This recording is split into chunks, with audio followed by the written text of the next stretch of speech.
بڑی ہی قیمتی باتیں آئی ہیں. ہمیں اور آپ کو چاہیے کہ ہم ان باتوں پر عمل کرنے والے بنے، اور جو آپ کے سامنے قرآن و حدیث کی روشنی میں بات کہی جائے ان باتوں پر عمل کرنے والے بنے، تاکہ ہماری دنیا بھی سمجھ جائے اور ہماری آخرت بھی بن جائے. اللہ رب العزت نے ہم اور آپ کو بے شمار نعمتیں عطا فرمائی ہیں. ان بے شمار نعمتوں میں اللہ نے ہمیں اور آپ کو رزق عطا فرمایا.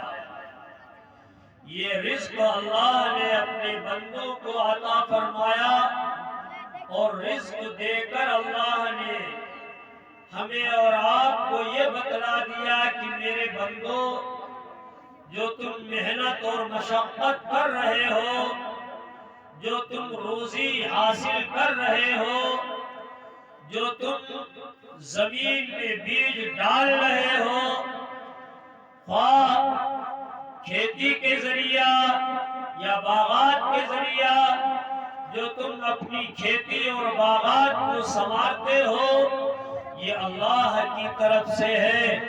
محنت تمہاری ہے، پھل اللہ عطا فرماتا ہے. لیکن ہم نے اس کا الٹا سمجھا.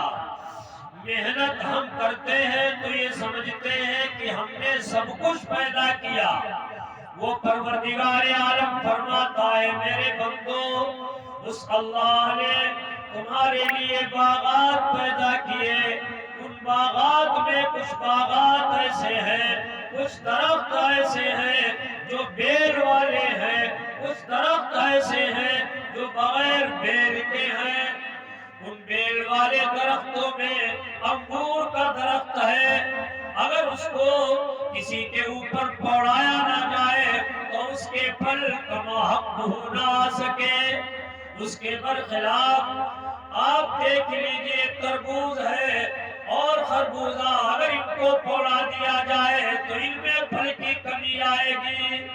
تو اللہ فرماتا ہے اس پروردگار عالم نے تمہارے لیے باغات عطا فرمائے، اور ان باغات میں ایسے باغات بھی ہیں، ایسے درخت بھی ہیں جو بیل والے ہیں اور بغیر بیل والے بھی ہیں. والنخل والزرع، اور اس نے کھجور پیدا کیے، کھجور کے درخت پیدا کیے. اس نے تمہیں کھیتی عطا فرمائی. والزیتون، اور زیتون کے درخت عطا فرمائے. والزیتون والرمان، اور انار کے درخت عطا فرمائے.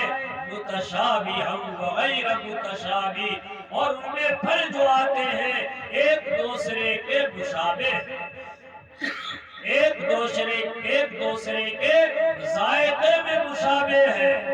کلوا من ثمرہ اذا اثمر، اللہ فرماتا میرے بندو جب درختوں میں پھل آ جائے تو تم کھاؤ.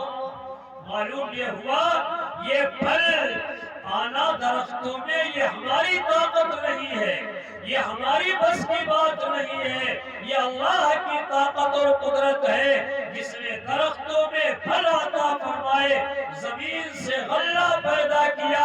یہ اللہ کی طاقت اور قدرت ہے. تو اللہ فرماتا ہے کلوا من ثمرہ اذا اثمر، تم کھاؤ ان پھلوں میں سے جب وہ درخت پھل لے آئے. کھاؤ تم ان کھیتیوں میں سے جب وہ کھیتی جو ہے پھل والی بن جائے، اناج والی بن جائے، غلہ والی بن جائے. آگے اللہ فرماتا ہے وَآتُوا حَقَّهُ يَوْمَ حَصَادِهِ، اللہ فرماتا ہے آج ہمارے یہاں یہ دستور ختم ہو گیا. ہمارے بڑے بوڑھوں کے یہاں، ہمارے بچپنے کے اندر یہ دستور تھا.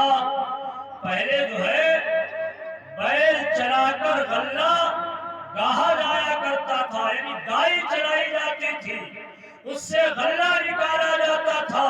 اور غلہ نکالنے کے بعد جب غلہ صاف اور ستھرا بنا لیتے تھے تو سب سے پہلے مسجد کے اندر بھیجا جاتا تھا، اللہ کا حق ہے۔ اس کے بعد جو بچے وہاں کھیلا کرتے تھے ان کو اجری دی جاتی تھی، ان بچوں پر کچھ یعنی بچا ہوا خرچ کر دیا کرتے تھے۔ اگر بچے نہ ہوتے تو اپنے گھر کے بچے ہوتے